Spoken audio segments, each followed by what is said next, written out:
Currently, student of Harvard University, USA, the president of Jesus is Still Live Worldwide Healing Ministries, and the president dean of the Masters Online Seminary. Is tithing required today in the New Testament? Should Christians tithe?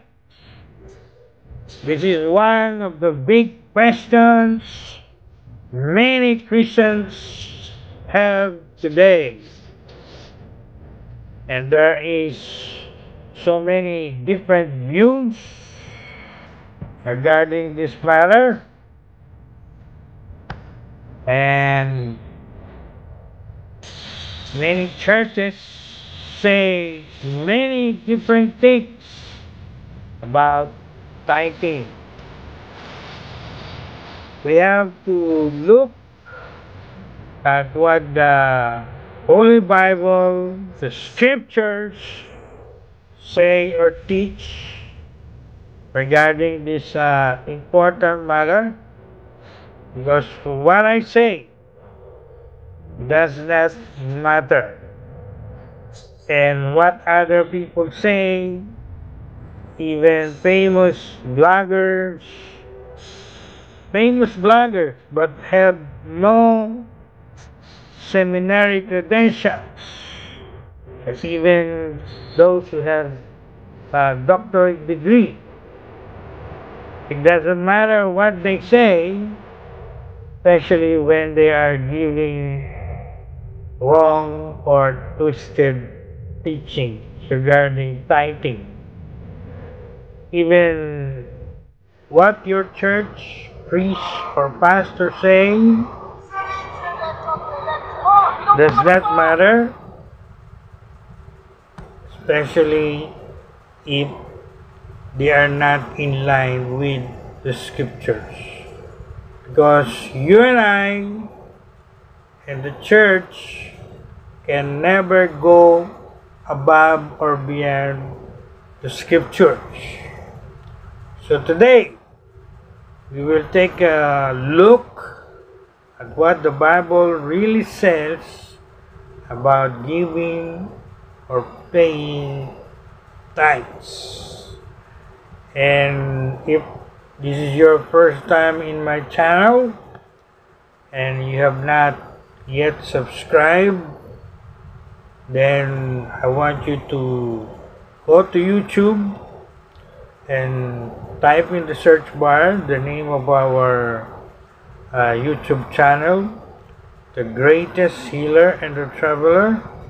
And once you find that YouTube channel, I want you to click now the red subscribe button and also click the notification bell so you won't miss any of our upcoming videos. Now, why many Christians say we have to give 10% to our church, and why many Christians as well say we don't have to give our tithes. Tithing is indeed a debatable topic among Christians. Some argue for it, that it is a biblical command that should be followed today, while others argue against it. They believe it was specific to the Old Testament and not required under the New Testament. Last lesson in our Financial Freedom series, we studied about hard work and theology of work. And this morning, this Sunday morning, we're going to resume our long series on financial freedom.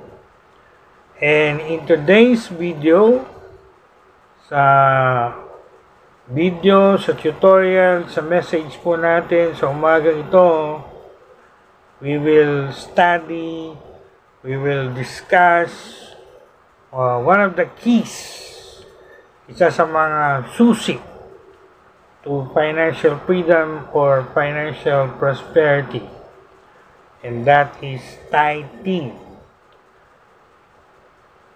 One of the keys to financial freedom or prosperity, because tithing, as it is written in the Bible, particularly in Malachi 3:10, it will give you blessing, great blessing, or curse, sumpa, if you don't obey it or if you don't practice it.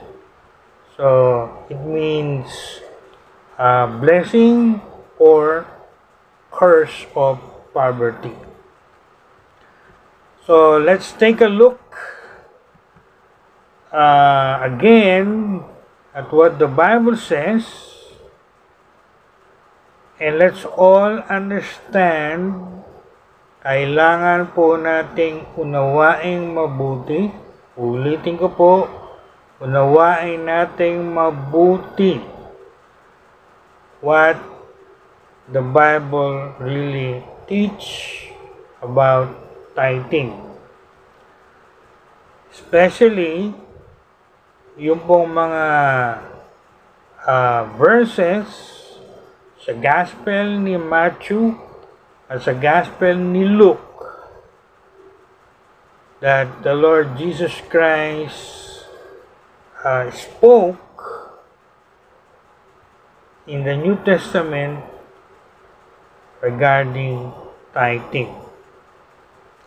So I want to encourage, I want to challenge everyone watching right now. Let's all have an open mind.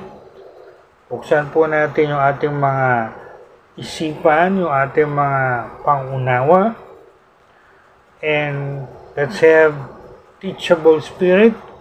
Magkaroon po tayo ng pusong teachable, pwedeng turuan, willing to learn, and not close to what our churches or denominations or religion taught us before. If we need to unlearn some things, we must unlearn them now. As we study this morning, this very important matter of tithing. Right? So, I want everyone to understand that. Okay?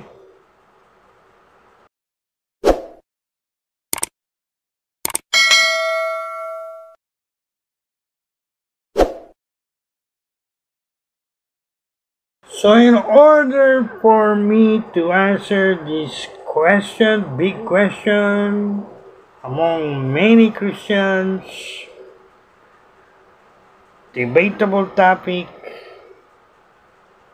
I want to give you, first of all, the history of tithing, its historical background.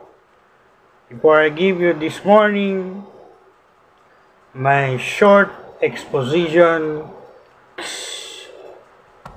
which is Matthew 23:23 and Luke 11:42. So, bago po natin pag-aralan yung umaga ito sa Ebanghelyo ni Mateo at Lucas, pag-aralan po muna natin yung pong history o kasaysayan ng pagbibigay ng tithes o ikapo sa Tagalog. Kailan po ba ito nagsimula? At ano po yung mga sumunod na pangyayari nung ito po ay simulang gawin ng mga nakasulat sa Bible. Halimbawa po si Abraham at si Jacob. So, let's divide the history of giving of tithe into three sections. First is before Moses or before the law. Second is between Moses or the law and the Lord Jesus Christ. And the third one is from the Lord Jesus Christ up to the present. So these are three periods of history, or three dispensation, if you will. That's the dispensation of human government, the dispensation of law, and the dispensation of grace. Now, first, let's look at the giving of tithes before Moses or before the law, because this is important. People who teach that we should tithe, like me, we teach on this biblical basis. Ito po yung pinagbabasihan natin o basihan natin mula sa Bible. Since tithing or giving or paying of tithe was, take note, before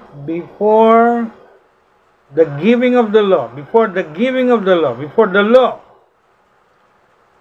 this great truth refutes the arguments of many Christians, many Bible teachers, many ministers, many pastors,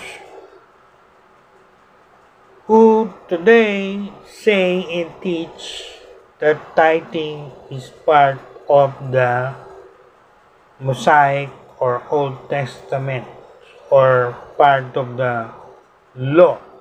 So their argument, they're saying that tithing is part of the law, the Old Testament, which is wrong, because as I just said,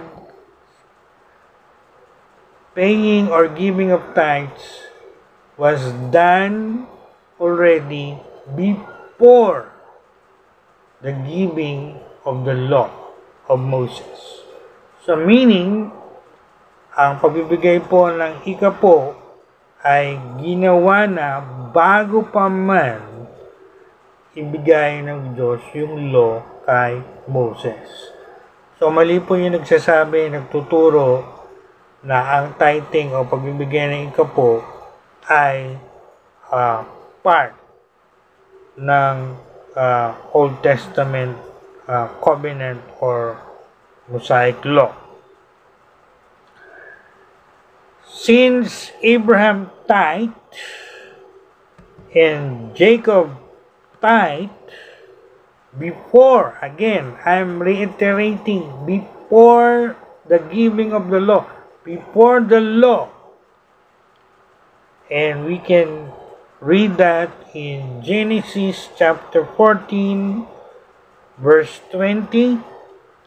Genesis 14:20, that was the first mention of tithe in the Bible, which was done by Father Abraham, and it was also done by Jacob in Genesis 28, verse 22. Again, tithing was before Moses, before the law.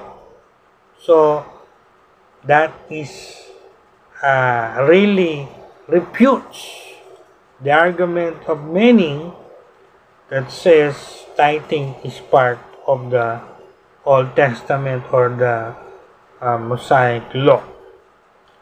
So it was before the law.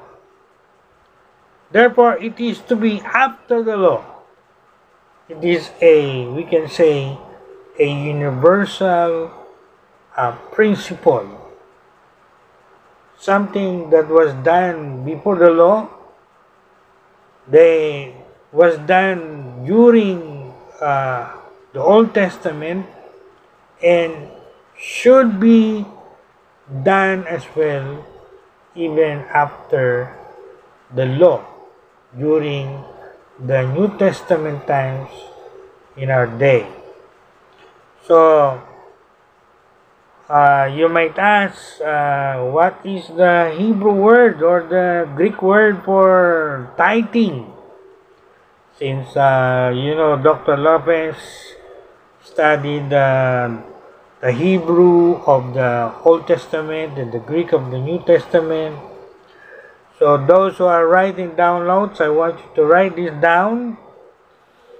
The Hebrew word for tithing is maaser, which is translated tithe. Basically means, tithe means 10th part or 10%.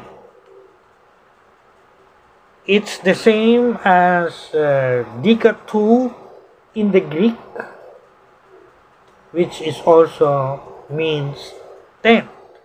That's all it means. It simply means 10%.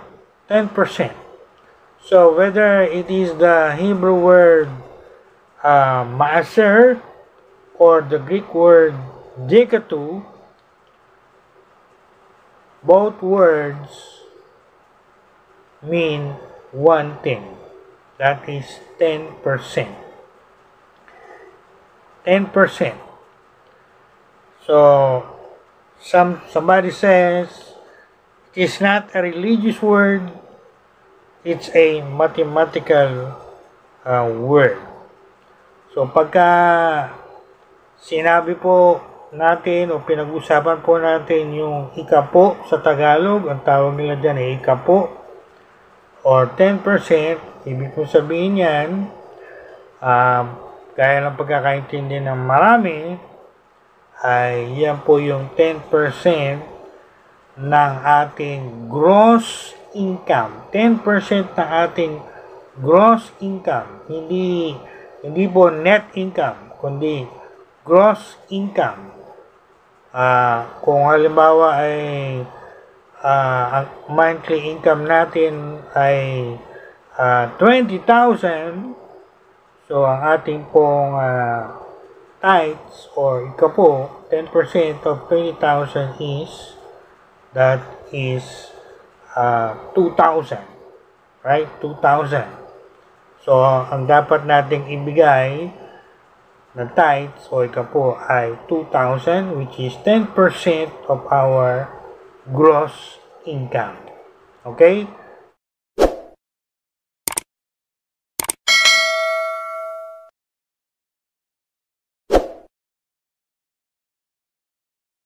Now, let's take a look at the time from the law to Jesus.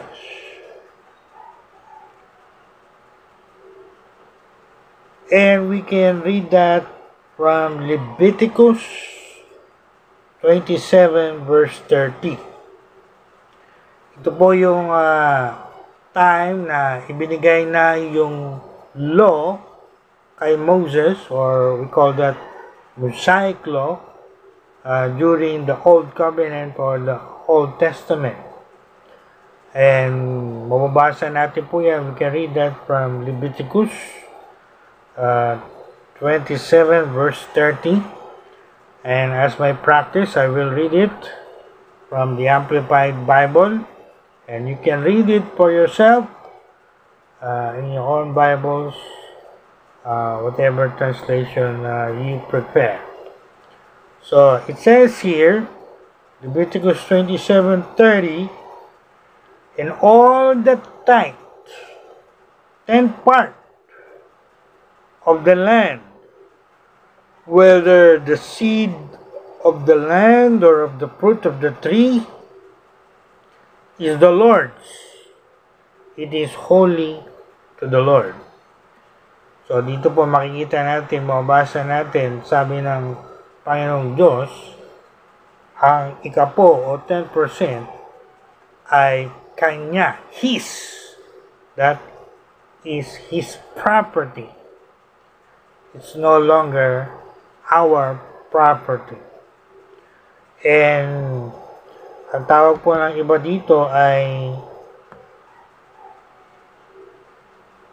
Levites tithe. And the reason it was called the Levites tithe is very simple. Mababasa niyo po sa Numbers chapter 18 that this tithe was collected to be given to the Levites to support them. So this gives us the idea regarding the purpose of tithing in the Old Testament and in the New Testament. And that was and still is to support God's servant, to support God's ministers. So tatagalogin ko po. Maliwanag po sa sinabi ko na ang purpose, ang layunin ng pag-ikapo sa Lumang Tipan, sa Old Testament, maging sa New Testament, Bagong Tipan, ay para masuportahan ang mga lingkod ng Diyos sa kanilang mga financial and material needs. Sa Old Testament, yung pong mga Levites, yung tribe, kung saan nanggaling yung mga priests, magmula kay Aaron at sa kanyang mga anak. At pagdating po sa New Testament ay ganun din po yung purpose or layunin. Kaya maraming churches, maraming ministries, they are receiving tithes and offerings. Now you know what is the purpose. And that is so we can support our ministers, our pastors, in their financial and material needs. So yan po yung God's purpose. Alright? So, this is God's property, as I said again, tithes. Kaya po, sometimes it is called Levites tithes or Lord's tithe. And when you read the Malachi 3 verse 8, kalagay po doon, it is written there, if you are not giving, you are not paying your tithes, you are robbing God, you are stealing His property. If you don't give or if you don't pay your tithes, I want everyone to read Malachi chapter 3 verse 8. Malakias, kapitulo 3, talatang 8. Yan po yung sinabi ni Prophet Malachi o Propeta Malakias. You are robbing God in tithes. Because tithes, the Levites tithes in particular, it is God's property. It is not your property. So pagka binigay po natin yung ating tithes, yung ating ikapo sa ating mga churches, sa ating mga ministries, hindi na po natin pag-aari yan. Hindi na po natin pera yan. Pera na yan ni Lord na gagamitin para suportahan ang kanyang gawain, ang kanyang mga ministers o kanyang mga lingkod. Alright? And again, I want to emphasize here in this video na yung pong 10% of our gross income always belongs to God. That is God's property. That is His. Hindi po yan atin. 10% ng ating gross income. Not net income but gross income. So, dapat po nating tandaan yan, ilagay sa ating puso at isipan. At dapat po nating pinapractice yan o ginagawa yan. And if you're not doing it, if you're not practicing it, basahin niyo po yung Malakay 3 verse 8. It clearly says, you are robbing God. You are stealing God's property. You are stealing God's money. At pagka binasa niyo yung Malakay 3:8 up to 10, ang result po niya ng consequence ng robbing God or not giving your tithes is curse. I will say it again, curse. Sumpa. Not blessing, but curse. Particularly curse of poverty. I'm sure many Christians are not experiencing, enjoying financial freedom, financial prosperity in their finances because of their failure, because of their disobedience, their rebellion when it comes to giving or paying tithes, 10% per gross income. So, yan po yung unang tithe. FYI, sa marami po sa inyo na hindi pa nakakaalam, if you don't know it yet, in the Old Testament, there are 3 kinds of tithes. So, yung pong Levites tithes, that's the first one. And then the second tithe, mabasa nyo sa Deuteronomy chapter 12, verse 6 to 17, that is called the tithes for feasts. They call it feast tithes, no? Or festival tithe. At mayroon pa pong pangatlo. The third tithe was called poor tithe. Poor tithe. Yan po kasi ay yung tithe na yan kinokolekta at ibinibigay sa mga poor people, yung pong mga taong nangangailangan during that time. So, if you study carefully what the Bible, particularly the Old Testament, teach about tithe, there are 3 kinds of tithes. Yun po yung aking binanggit, I just mentioned. At sa mga hindi pa po nakakaalam, for your information, you've got 10%, another 10%,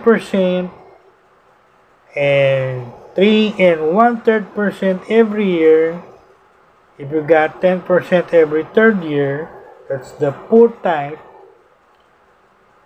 So, if you total all of it, for your information, that's up to 23%. 23%. That was the Old Testament tithe. So, when somebody comes along and say to you that the Jewish people only gave 10%, actually, that is not correct. the Jewish people under the Old Testament, based on those three tithes I just mentioned, they gave 23% to begin with. Wow! 23%. More than 20%. I want everyone to understand that, and I want you to realize that. I want you to have that as one of your realization this morning. There's a lot of tithing and there's a lot of openings in the Old Testament, under the Old Covenant.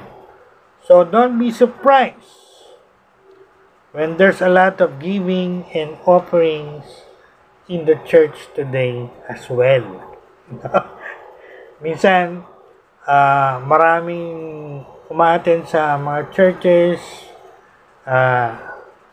Actually, I heard someone said, in this church, maraming offering, maraming kinukuhang offering, maraming kinukuhang offering. Hindi lang isa. Merong offering for mission, merong offering for building fund, merong offering for benevolent fund, etc., etc. So, what I'm saying is, don't be surprised, because that was already practiced in the Old Testament and should be practiced as well in the New Testament. Wow! Maaaring mag-react kayo violently doon po sa sinabi ko, I just said. There's a lot of offering, there's a lot of tithing. Well, all I can say is, don't be stingy. Huwag po tayong kuripot or selfish.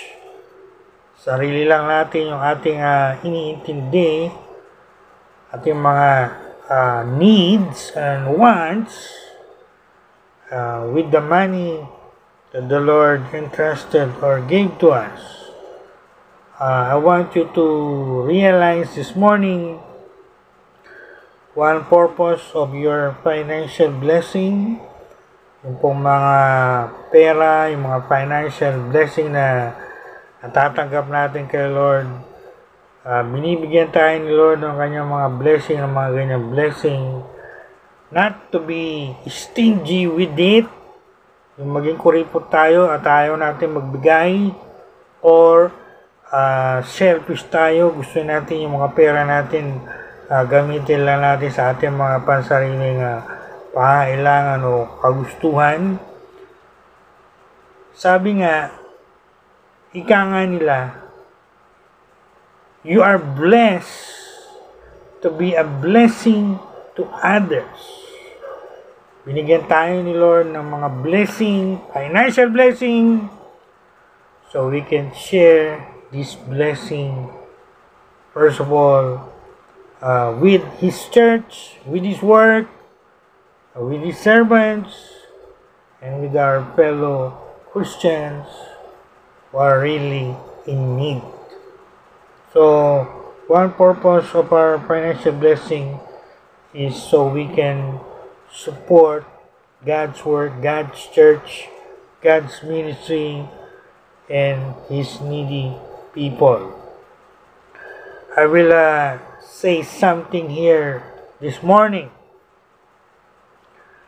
Alam niyo po yung mga kulto, yung mga kulto, malalaki po yung mga churches niya, no? Pagkita nyo sa mga maraming lugar, pag dumadaan kayo, nakikita nyo yung kanilang mga churches, malalaki.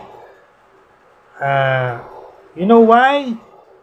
Why they were able to build big churches, big church buildings? Because they are very good in giving for those churches.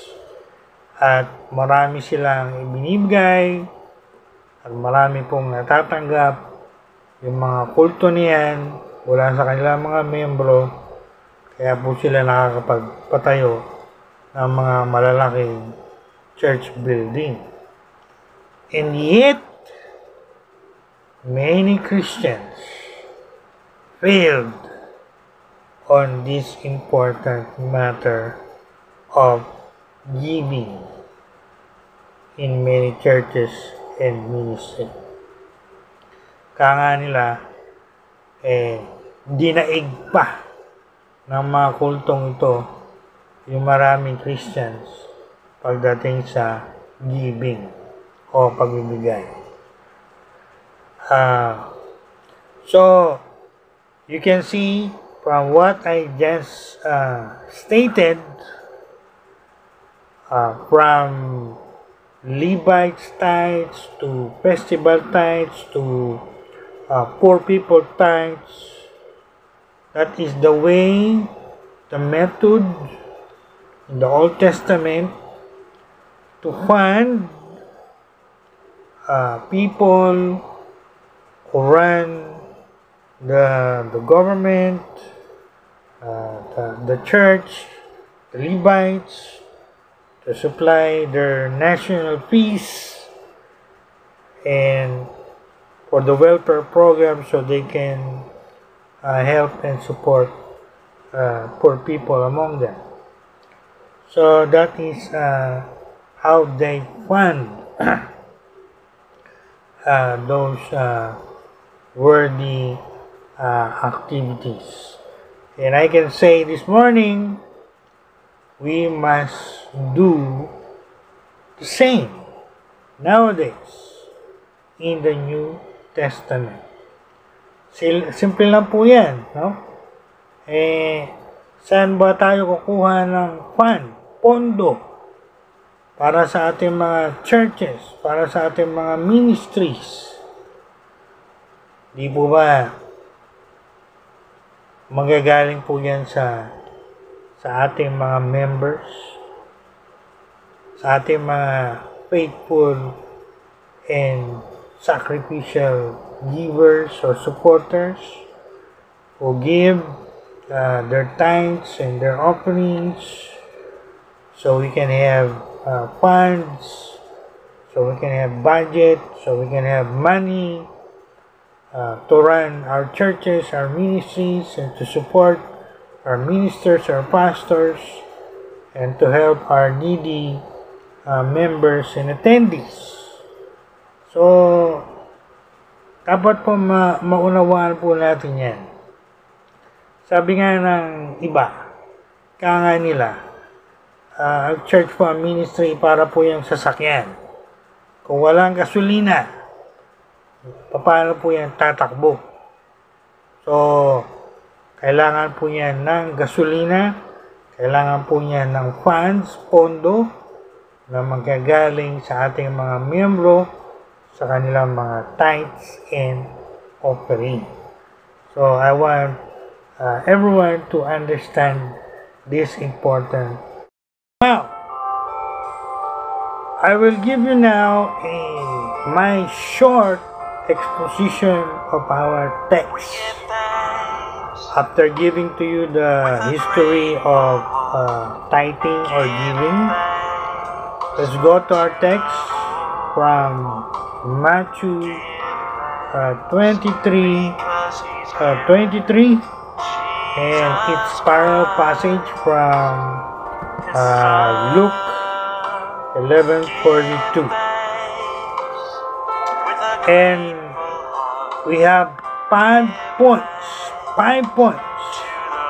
we must understand in these verses from Gospel of Matthew and Luke. Alright?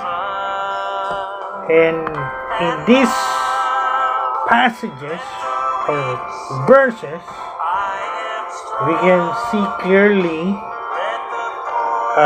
the Lord Jesus Christ teaching regarding tithes or tithing, and this will really answer the big question: is tithing still required under the New Testament, or it is not? Now, again, I want all of us to read Matthew 23:23, and I want everyone to please understand it.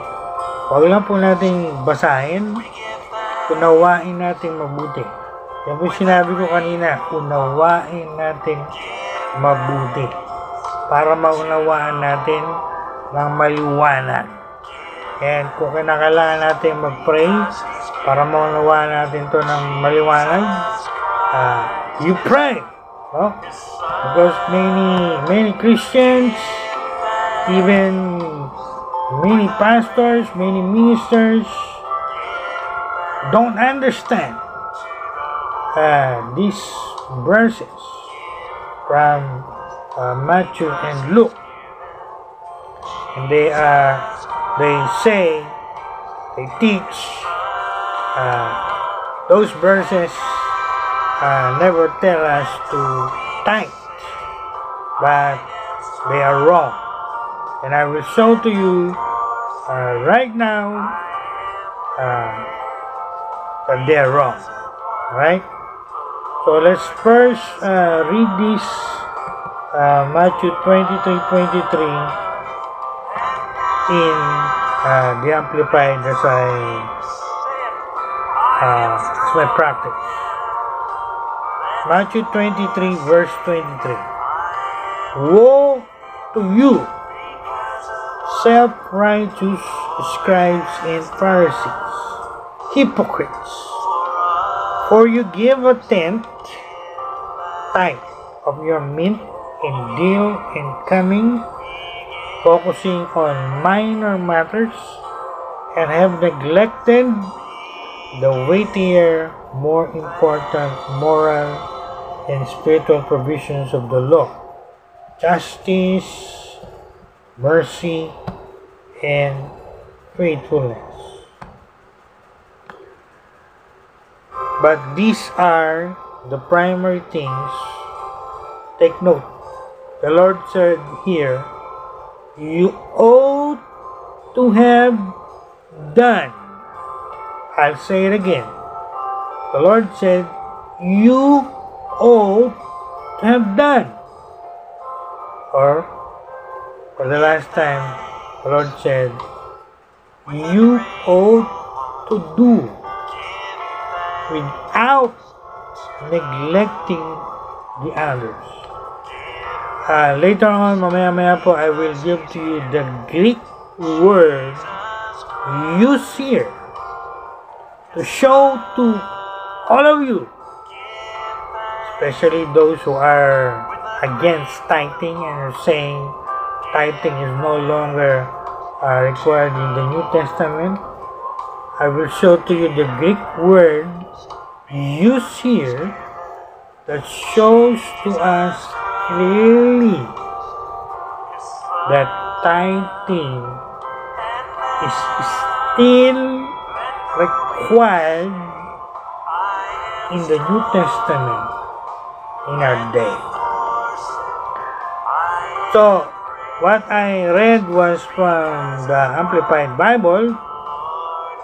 This time I'm going to read another translation, and this is the New Living Translation, because this translation gives us a very clear rendering of this verse. Let me read that to you. What sorrow awaits you, teachers of religious law, and you Pharisees, hypocrites, for you are careful to tithe even the tiniest income from your herb gardens, but you ignore the more important aspects of the law: justice, mercy, and faith. Take note, in the New Living Translation, it says clearly, yung pong sumunod na salita, you should tithe. You should tithe. You should do it. Tithing. But do not neglect the more important things. Alright, very clear po yung mga binasa ko. Is there any command in the New Testament that tells us Christians to continue tithing? I would say yes.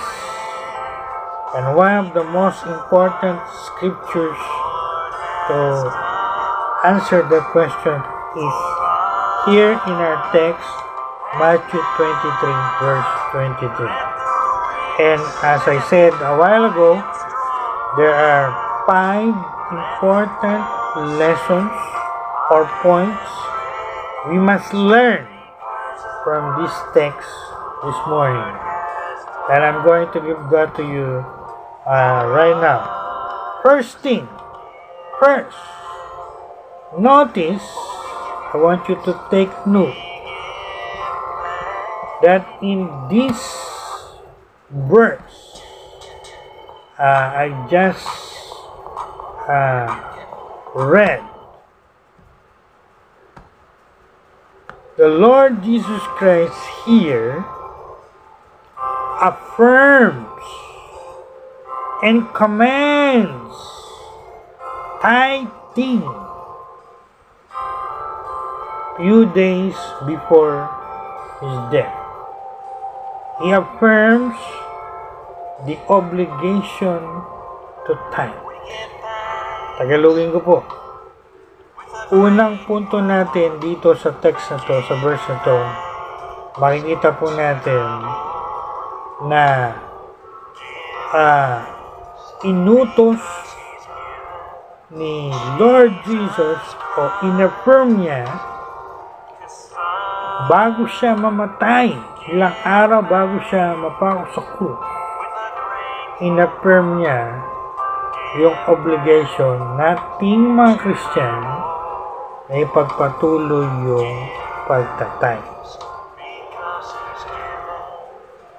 And if you're going to study this passage beginning in verse 1 of Matthew chapter 23, sa context pa lang po nito, sa preceding context, verse 1, maliwanag po ang audience dito ni Lord ay not only the Pharisees and the teachers of the law. It says in verse 1, the audience is said to include multitudes and his disciples, and within that audience were the scribes and the Pharisees. So, wrong po yung mga nagsasabi, nagtuturo na ito ay sinabi lang ni Lord sa mga scribes and Pharisees. Hindi po nila to inintindi mabuti. They did not understand this verse clearly.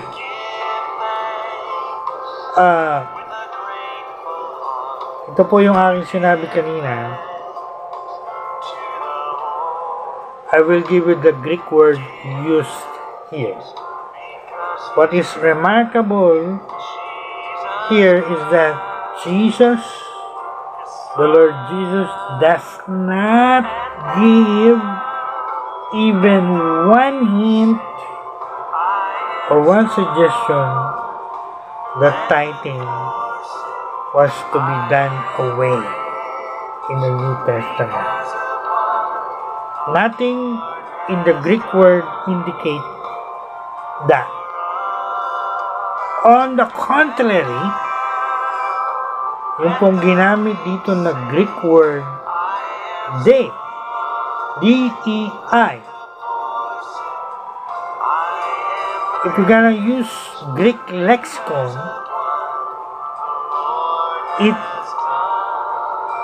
means, listen, you ought to do it. You should do it.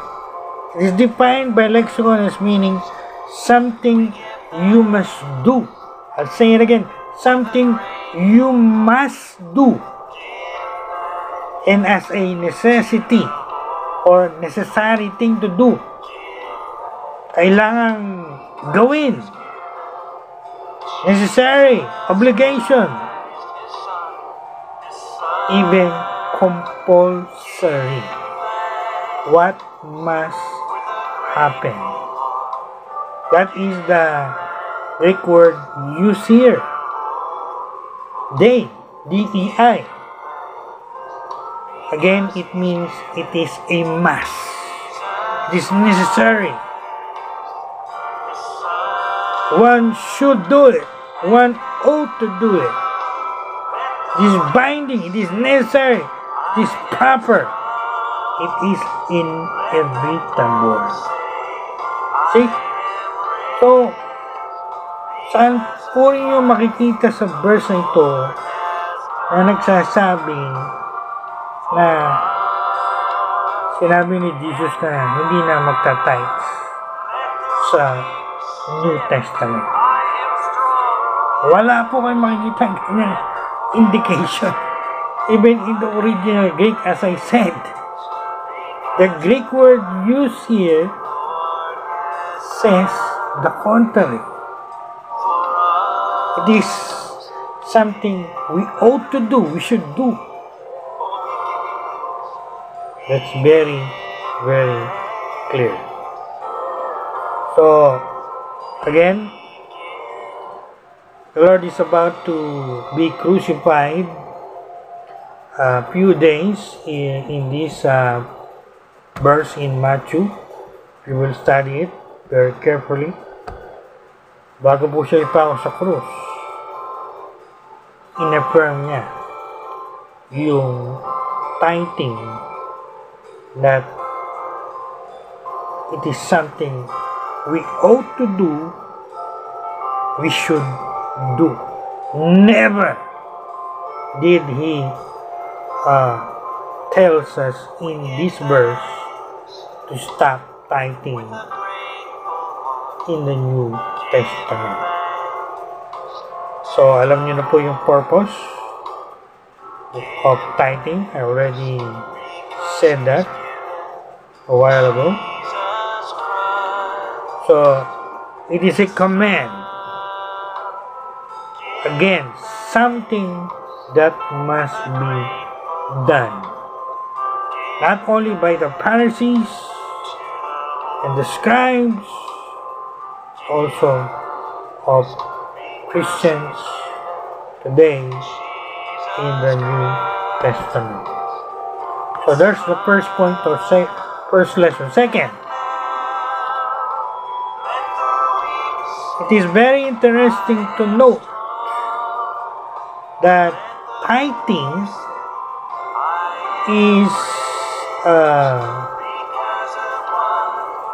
defined by the Lord or put by the Lord in the same category as justice, mercy, and faith. Ang sinabi po dito ni Lord, yung pagtatithe, pagbibigay ng ikapo, ay nasa same category ng justice, mercy, and truth.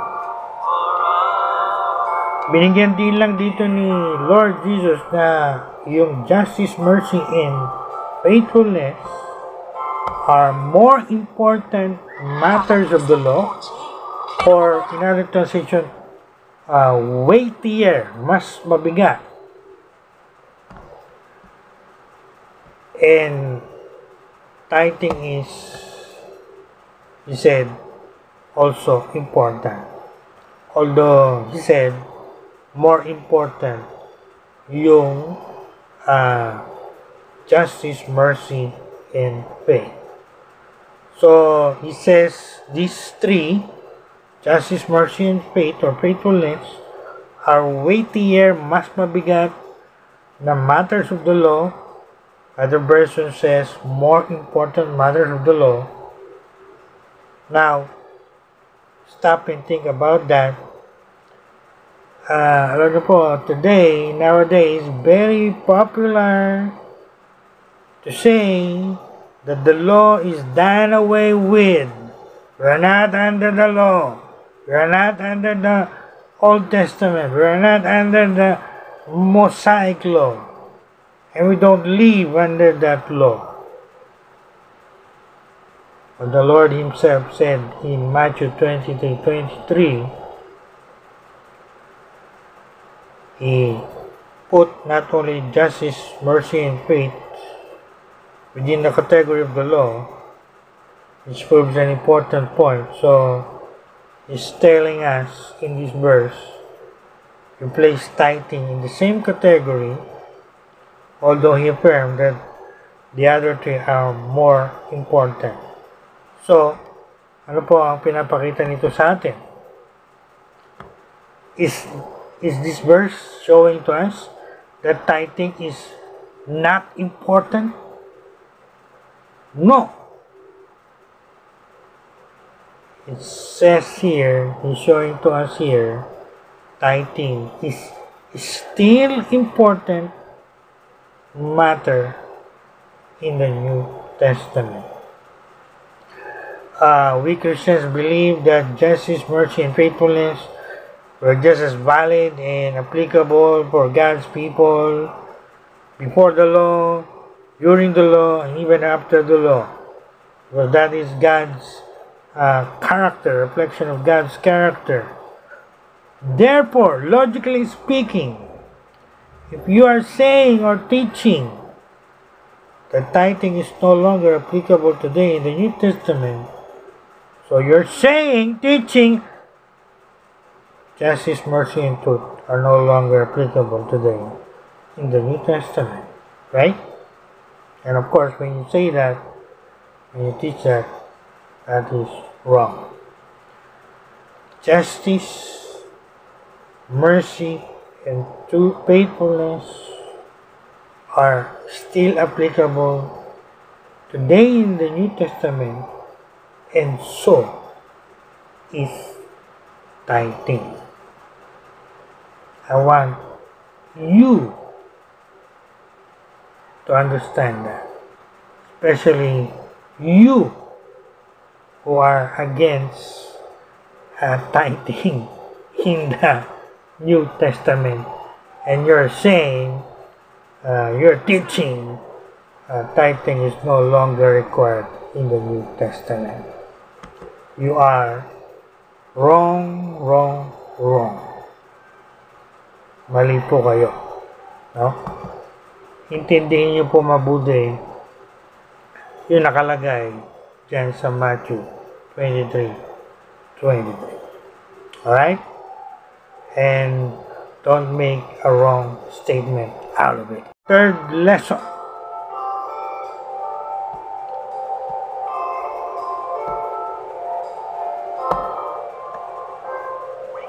The Lord commanded and affirmed tithing more than once.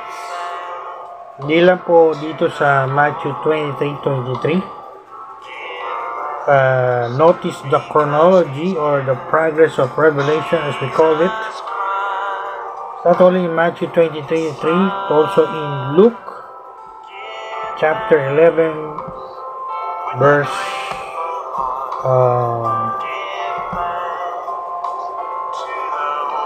42, which is a parallel account or verse of this Matthew 23:23. So, if you're gonna tell me na walang verses sa New Testament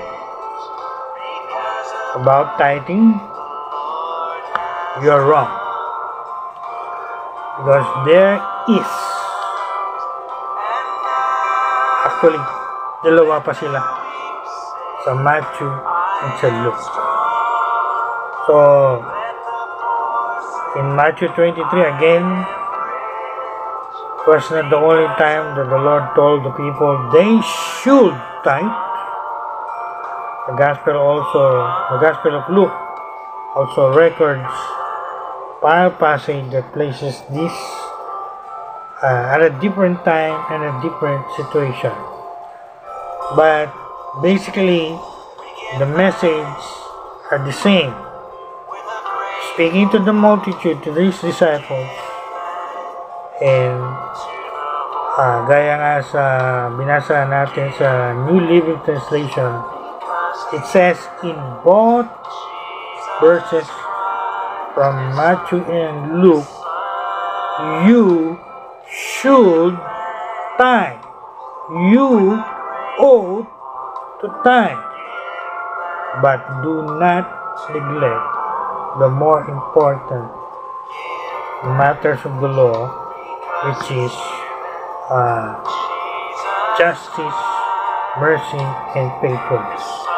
Number 4, the claim that we hear today from many people, many Christians, I like to call it crack cocaine argument.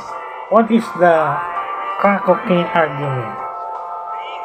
This argument says, because the Bible does not explicitly say you shall not smoke crack cocaine, therefore it's okay to smoke crack cocaine. But that is absurd, fallacious reasoning. All sorts of reasons. Sometimes people today use the crack cocaine argument for tithing.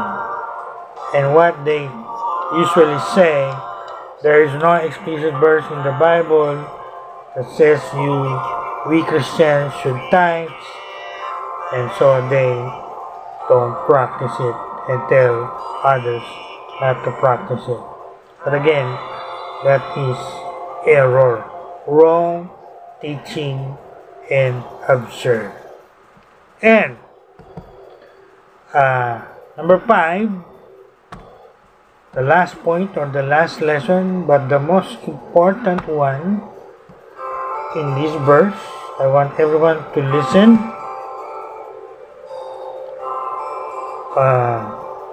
Lapit na po ako matapos. I'm about to finish this wonderful teaching. Very enlightening teaching about tithing. 5th lesson or 5th point.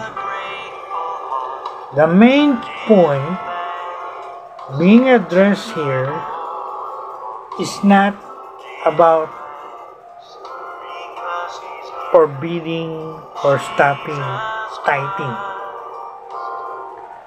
The main point addressed here is about the hypocrisy of the religious leaders, Pharisees, and their omission or neglect of the more important matters of the law, which are justice, mercy, and faith or faithfulness. The Lord calls them hypocrites. But just because they are hypocrites does not in itself in any way nullify the action or its application. For example, there's a great example, the Pharisee also praying. And should we stop praying because these Pharisees prayed in hypocrisy? No, of course not. The Pharisees attended religious service. Should we stop doing so because they were hypocrites? No, of course not. What is wrong here is when they do tithing, they were neglecting the more important matters of the law, which I just mentioned. A New Testament scholar named Robert Mounce writes, And I agree with him. The Lord does not oppose, the Lord does not condemn their practice of tithing under the new covenant in the New Testament. But what the Lord condemned them is for their neglect of the essential qualities of justice and fidelity. Their hypocrisy lay in their desire to appear consensus about the minute details of the religious law while ignoring those central issues that are infinitely more important. And another Bible scholar named Leon Morris and many others say the same thing. The condemnation of the Pharisees in these verses do not lay in the fact that they tithe, but in their zeal for trivials and neglecting the more important thing. One professor named David Garland in his exegetical commentary writes, and again I agree with him, the Lord does not dismiss the significance of tithing. Again, the Lord never dismiss the significance of tithing in these verses. He was just showing that they are meaningless if the one who is tithing fails to do the more important matters of the law. So I'm going to say this very frankly. I want you to listen carefully. The Lord Jesus Christ did not rebuke, did not condemn these Pharisees regarding their tithing. He did not tell them to stop tithing, because it is no longer applicable. He condemned them for their hypocrisy and their omission or neglect of the more important matters of the law.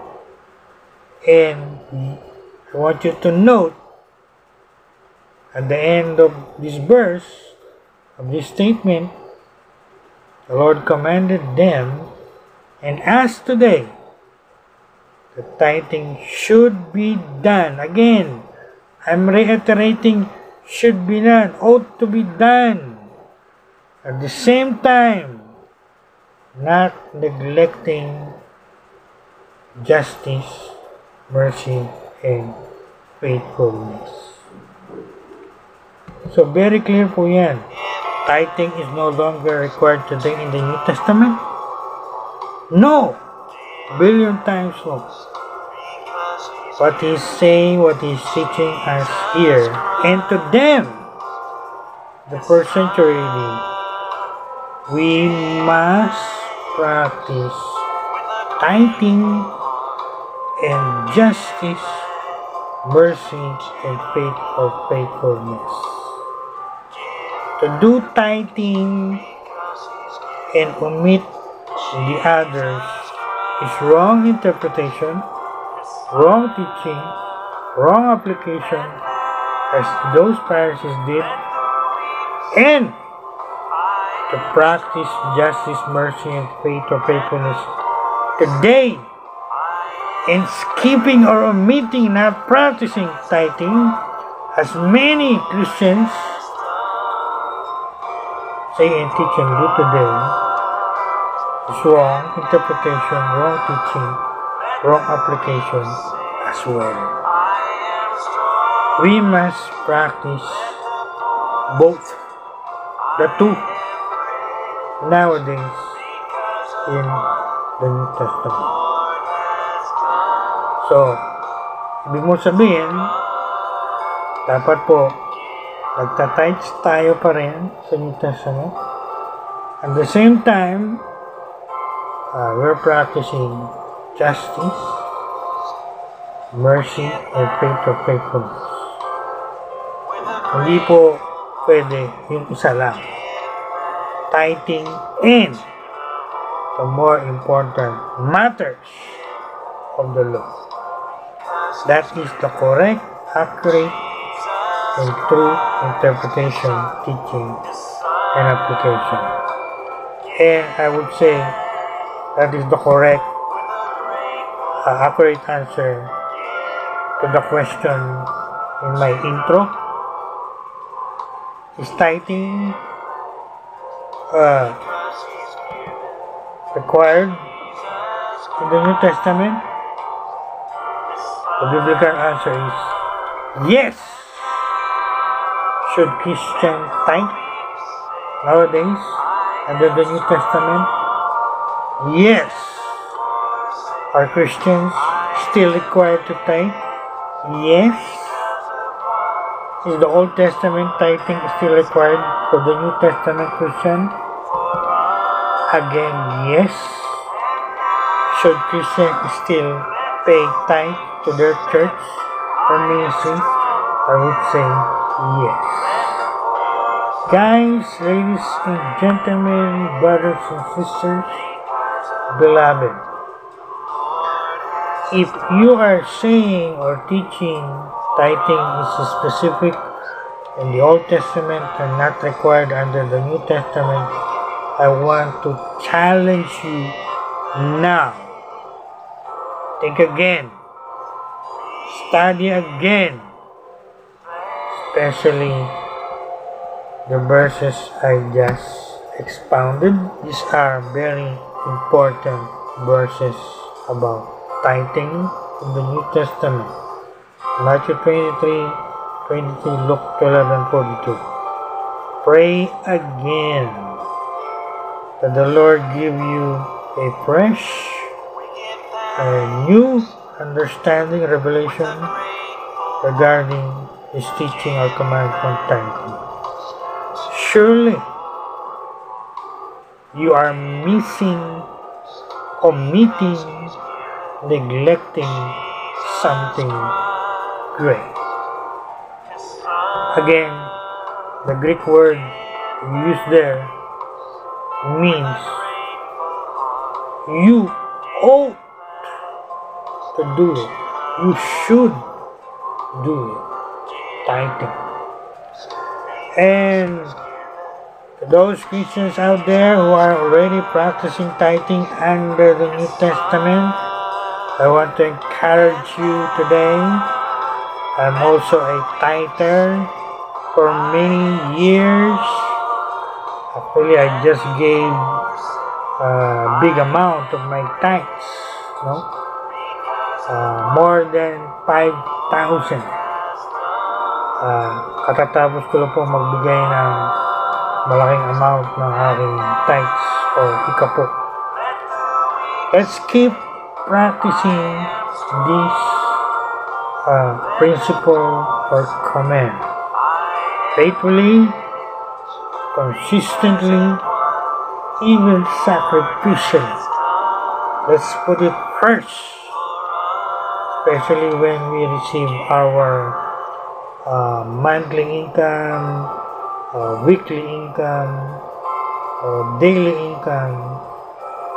Again, we get it from our gross income, not net income. 10% of it. Why? Because we love the Lord, we want to obey Him, and we want to support God's people, God's servant, God's work. Alright? Our gracious Lord promises great blessing in Malachi 3:10. Actually, when you read and study Malachi 3:10, there is a great promise there of great blessing to those who are faithful tithers. And I can share something about that before I end. Sometimes the blessing comes in instantly. Sometimes the blessing comes in gradually. Takes days, weeks, even months. What we must learn from that is we must have not only faith but also patience. We must wait patiently for the fulfillment of God's promise to us in Malachi 3:10. There are times na when you give your tithes, the blessing doesn't come right away. So you have to wait for it and wait for it patiently. But one thing is sure, it will come because God promised it. It will happen in our lives, in our finances, when we obey Him completely regarding this matter. Now, before I end, in line with our long series of messages about financial freedom or prosperity, I can say tithing is one of the keys to financial freedom. So, if you neglected in the past to give or pay your tithes, obey God starting today. Practice it starting now. Right? And let's all believe God for all of His blessings that He promised to all tithers in Malachi 3:10. Our prayer should be, Lord, help me, make me a faithful, consistent, even sacrificial tither starting now. Right? So, do it, keep on tithing, and God bless us richly for practicing tithing in the New Testament. God bless us richly in Jesus' mighty name.